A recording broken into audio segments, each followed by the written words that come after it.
नमस्कार दोस्तों, लोन वाला बेसिक में आप सभी का स्वागत है। दोस्तों, आज मैं बात करूंगा personal loan, business loan, credit card loan या आपने कोई ग्रुप लोन लिया है या कोई कंज्यूमर लोन। ये सारे लोन लेकर आप फंस चुके हैं, उसके बाद आप पैसा नहीं दे पा रहे। तो आपके दिमाग में एक ही सवाल आता है जो आप लोग मेरे व्हाट्सएप पर काफी बार मुझसे पूछ चुके हैं कि सर मैं लोन का पैसा कभी नहीं दूंगा तो मेरे साथ क्या होगा। आपको वो जानकारी चाहिए। तो ऐसे ही 5 टॉपिक्स के ऊपर मैं बात करूंगा कि अगर आप लोन नहीं दे पाते हैं किसी वजह से कभी भी, तो आपके साथ क्या होगा, नहीं होगा। तो दोस्तों, इस वीडियो में मैं ये जानकारी आपको दूंगा। और जो लोग चैनल को नए देख रहे हैं, चैनल को जरूर सब्सक्राइब कर लीजिएगा, बेल आइकन को दबाइएगा। लोन से जुड़ी इंफॉर्मेशन हमेशा इस चैनल पे आपको मिलती रहेगी। दोस्तों, वीडियो को पूरा देखिए। दोस्तों, जैसे कि मैंने कहा है कि आप लोग एक लोन के चक्कर में दूसरा लोन, दूसरा लोन के चक्कर में तीसरा लोन, तीसरा लोन के चक्कर में चौथा लोन, चौथा लोन के चक्कर में पांचवा लोन, इस तरह से आप लोन लेकर, मल्टी लोन लेकर फंस जाते हैं। और कहीं ना कहीं आप एक ऐसा तरफ गिर चुके रहते हैं, इससे आप ना निकल पाते हैं ना कुछ कर पाते। फिर आपके दिमाग में गंदे थॉट्स आते हैं। तो दोस्तों, आज मैं ये डाउट आप लोगों को क्लियर कर दूंगा कि आप लोग अगर लोन का पैसा नहीं दे पाते तो आपके साथ क्या होगा, नहीं होगा। ये सारी जानकारी मैं इस वीडियो में बताऊंगा दोस्तों। तो थोड़ा भी दोस्तों वीडियो को स्किप मत कीजिएगा, नहीं तो आपको समझने में तकलीफ होगी। दोस्तों, जैसे कि मैंने कहा है कि आप लोग अगर मल्टीज लोन ले लेते हैं तो आपको कुछ तरह से परेशानी होती है। वो क्या क्या परेशानी होती है दोस्तों? सबसे पहले दोस्तों, कॉलिंग हैरेसमेंट होता है। उसके बाद दोस्तों, रिकवरी एजेंट हैरेसमेंट अलग से करता है। उसके बाद दोस्तों, लीगल नोटिस की बारी आती है। उसके बाद पुलिस कंप्लेन की बारी आती है। उसके बाद एजेंट जो है वो हाउस विजिट करता है। उसके बाद आपको डिसीजन ये लगता है आपको शायद जेल होने वाली है। तो क्या है दोस्तों, आज मैं इस वीडियो में पूरी बात बताऊंगा दोस्तों। वीडियो को थोड़ा भी स्किप मत कीजिएगा दोस्तों। तो दोस्तों, सबसे पहले दोस्तों मैं आता हूँ कॉलिंग पर। जब आप किसी भी तरह का लोन लेते हैं, जैसे कि आप पर्सनल लोन, बिजनेस लोन या किसी भी तरह का ग्रुप लोन या क्रेडिट कार्ड लोन नहीं दे पाते हैं दोस्तों, सबसे पहले आपको कॉल आता है दोस्तों। ये कॉलिंग हैरेसमेंट करने का सिलसिला लगातार चालू होता है। दिन में आपको एक कॉल आते, दो कॉल आते, तीन कॉल आते। वो आपको कॉल करके डराते हैं, धमकाते हैं कि सर आप नहीं दीजिएगा, आपके ऊपर ये मुकदमा होगा, ये होगा, वो होगा। कई बार आप फोन नहीं उठाते। तो दोस्तों, कॉलिंग में आपको बिल्कुल ही प्रॉब्लम नहीं करना है दोस्तों, बिल्कुल ही डरना नहीं है। बहुत सारे लोग हैं, इनके कॉल को सुनकर इतना डर जाते हैं कि मतलब शायद उनके साथ कोई हादसा हो जाए।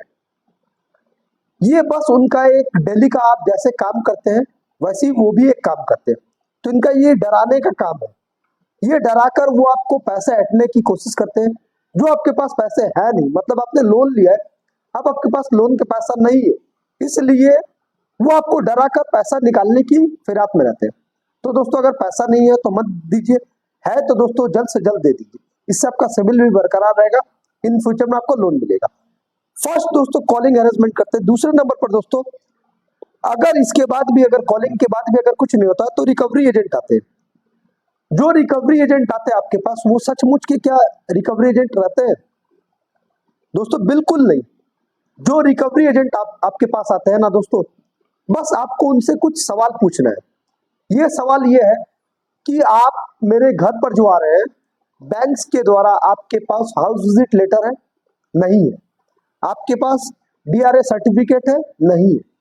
सिर्फ उनके पास अभी के दौर पर उनको पता लग गया कि हर कस्टमर जो है आई कार्ड मांगते हैं, तो आई कार्ड लेके ही आते हैं। बट दोस्तों, ऐसा बिल्कुल नहीं है।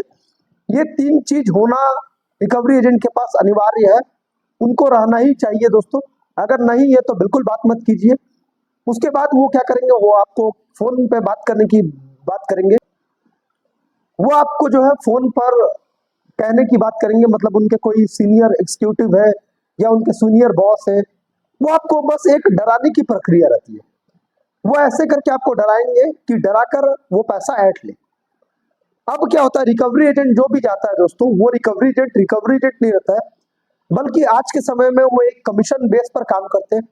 और अगर वो आपसे पैसा जो है, ईएमआई का पैसा है जो वो वसूल कर लेते हैं, तो इससे उनका जो है इंसेंटिव बन जाता है सैलरी उनका बहुत ही कम रहता है, ये जो काम करते हैं ये इंसेंटिव के बेस में ही ज्यादातर काम करते हैं। तो नेचुरली आज के समय में सभी को इंसेंटिव चाहिए, तो ये इंसेंटिव के लिए दोस्तों आपको बहुत डराएंगे किसी तरह का, बट आपको डरना नहीं है, आपको ये 3 चीज मांगना, इससे भी आपका प्रॉब्लम सॉर्ट आउट हो जाएगा। तो दोस्तों अभी तक आशा करता हूँ आप लोगों को पूरी तरह से मैं समझा पाया हूँ। तो दोस्तों इसके बाद आते हैं दोस्तों लीगल नोटिस पर।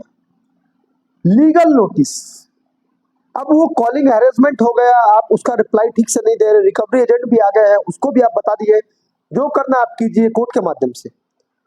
तो वो क्या करते हैं, लीगल नोटिस आपके घर भेजते हैं। तो लीगल नोटिस जो आता है दोस्तों वो कहीं ना कहीं 99% जो रहता है, 99% वो फेक लीगल नोटिस दिया जाता है। ये भी एक उनका डराने का मकसद रहता है, वो डराकर आपको लीगल नोटिस, बहुत सारे लोग जो रहते हैं वो पहली बार फर्स्ट टाइम में जो है ईएमआई बाउंस करते हैं, उसके बाद ही वो यूट्यूब पर वीडियो सर्च करते हैं कि ये लीगल नोटिस क्या है नहीं है। फिर उनको जाकर ये पता लगता है कहीं ना कहीं कि ये जो आपके पास लीगल नोटिस आया है वो फेक लीगल नोटिस है। अगर दोस्तों आपके पास लीगल नोटिस आया हुआ है किसी भी तरह का, आप कैसे समझेंगे दोस्तों, आप जो है प्ले स्टोर पर ई कोर्ट सर्विस डाउनलोड कर लीजिए। ई कोर्ट सर्विस में आपको पता लग जाएगा आपके पास जो लीगल नोटिस आया है वो रियल है या फेक है। तो दोस्तों लीगल नोटिस जो रहता है दोस्तों अगर आता है, अगर रियल है तो दोस्तों आप अपने आसपास के जो है कोई एडवोकेट से बात करें, उनसे आप नॉलेज लीजिए। अगर उसके बाद भी अगर आपको नहीं समझ में आ रहा है तो स्क्रीन पे दिया हुआ मेरा नंबर है, आप इससे मुझसे संपर्क कर सकते हैं। ये नंबर जो है ये मेरा व्हाट्सअप नंबर है, इसमें सिर्फ आप केवल आप व्हाट्सअप में मुझसे कॉल पर बात कर सकते हैं या आप व्हाट्सअप में अपनी परेशानी बता सकते हैं, मैं आपको रिप्लाई दे दूंगा दोस्तों। और बहुत सारे लोगों को ये भी मैं बता देता हूँ, मेरा कोई फीस नहीं है, मैं कोई फीस नहीं लेता हूँ, आप लोगों के लिए बिल्कुल फ्री ऑफ कॉस्ट है। बस दोस्तों थोड़ी टाइम लग जाती है, बस यही प्रॉब्लम है। तो दोस्तों आपको समझ में आ गया अभी तक 3 पॉइंट जो है लीगल नोटिस। लीगल नोटिस में भी कुछ नहीं होता दोस्तों। उसके बाद और एक काम आता है दोस्तों, पुलिस कंप्लेन।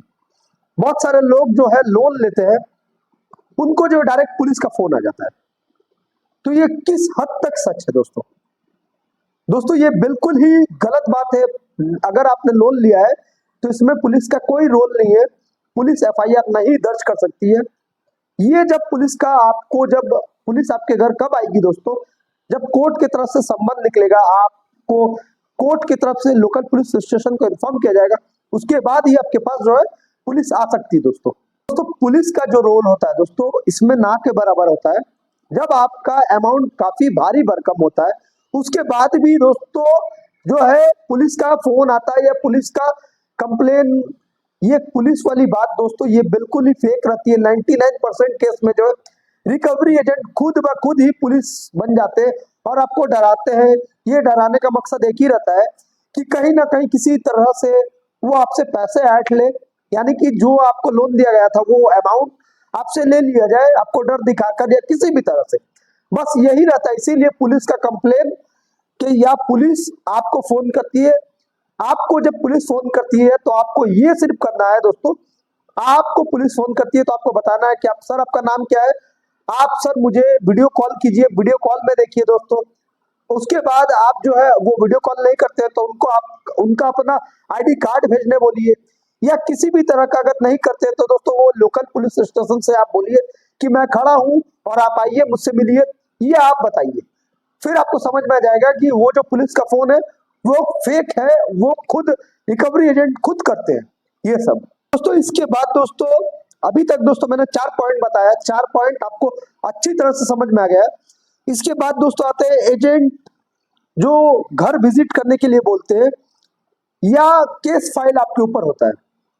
तो दोस्तों अगर आपके ऊपर किसी भी तरह का लोन है, अनसिक्योर्ड लोन की मैं बात कर रहा हूँ, सिक्योर्ड लोन की मैं नहीं बात कर रहा हूँ, अनसिक्योर्ड लोन किसी भी तरह का, वो चाहे आपका पर्सनल लोन है, बिजनेस लोन है, क्रेडिट कार्ड लोन है या किसी भी तरह का समूह का या ग्रुप का जो भी कहे महिला लोन है दोस्तों, इसमें आपको प्रॉब्लम है या नहीं।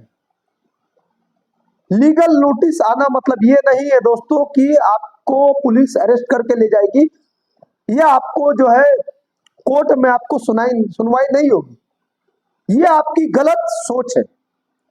बहुत सारे लोग जो है वो डरते हैं कि लीगल नोटिस आया है, केस फाइल हो चुका है। दोस्तों आप अगर कोई भी किसी भी तरह का केस फाइल आपके ऊपर होता है तो आप कोर्ट में जाइए, कोर्ट में जाकर बातचीत कीजिए, जज साहब को बताइए आपके पास पैसे है तो दे दीजिए, नहीं है तो मत दीजिए। बल्कि दोस्तों अगर पैसे है तो दे दीजिए, नहीं है तो मत दीजिए। अगर आपके पास पैसे नहीं है दोस्तों तो आपको कुछ नहीं होगा। आपको जो है कोर्ट की तरफ से जो है आप जज साहब के पास जाइएगा। अगर आपने जो है लॉयर हायर करने की भी क्षमता नहीं है तो आपको जज साहब की तरफ से आपको जो है फ्री ऑफ कॉस्ट एडवोकेट आपको हायर किया जाएगा। उसके बाद भी बहुत बड़ा अमाउंट होता है जिन लोगों का, उनके केस में जो है लॉयर जो है बैंक की तरफ से वो प्रेशर डालते हैं। लेकिन इसमें क्या होता है, जज साहब भी बताते हैं कि आपका कितना लोन है। मान के चलिए आपका आउटस्टैंडिंग 10 लाख, तो जज साहब कहते हैं कि आप कितना दे पाएगा, आप कहते हैं कि मैं नहीं इतना दे पाऊंगा। तो जज साहब जो बैंक को पूछते हैं कि आपको कितना सेटलमेंट अमाउंट बताइए, तो वो कहेंगे कि 6 लाख रुपए। तो आप कहिएगा मेरे पास 6 लाख रुपए देने की नौबत नहीं है, मेरे पास बिल्कुल पैसे नहीं है। तो क्या होगा दोस्तों, तो आपसे पूछा जाएगा कि आपको कितना देने का आपकी हैसियत है। अगर मान के चलिए आपने कहा कि 2.5 लाख, तो 2.5 लाख ठीक है, आप 2.5 लाख दीजिए, उसके बाद कुछ बचेगा तो वो महीना महीना आप दे दीजिएगा। बहुत तरीका से दोस्तों सेटलमेंट होता है। सेटलमेंट 3 पार्ट में भी होता है। ये नहीं है कि आपके पास पैसा नहीं है तो आप नहीं दे पाए, जज साहब बोल दी आपको जेल में डाल दिया, ऐसा बिल्कुल नहीं है दोस्तों, ऐसा बिल्कुल नहीं। ये सिर्फ डराते हैं आपके ऊपर 490 केस 420 केस आपके ऊपर 138 सेक्शन का केस लगाकर आपको जेल में डाल देंगे। दोस्तों ऐसा होता है ना तो आप कब के वो जेल में डाल चुके होते। हमारे भारतवर्ष का संविधान ऐसा नहीं है दोस्तों।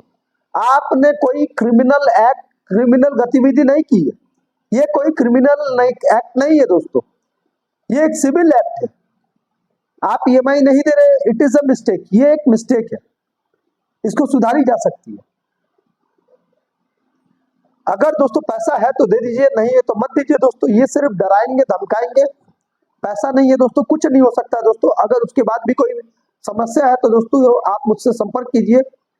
तो दोस्तों वीडियो को अगर अच्छा लगा है तो वीडियो को जरूर लाइक कीजिए, चैनल को सब्सक्राइब कीजिए। कुछ भी लोन रिलेटेड कोई समस्या है तो दोस्तों वीडियो कमेंट में सवाल पूछ सकते हैं दोस्तों। अपने दोस्तों के साथ शेयर कीजिए, मेरे चैनल को दोस्तों सब्सक्राइब कीजिए। अभी के लिए इतना ही, फिर मिलेंगे एक नए वीडियो के साथ दोस्तों। नमस्कार।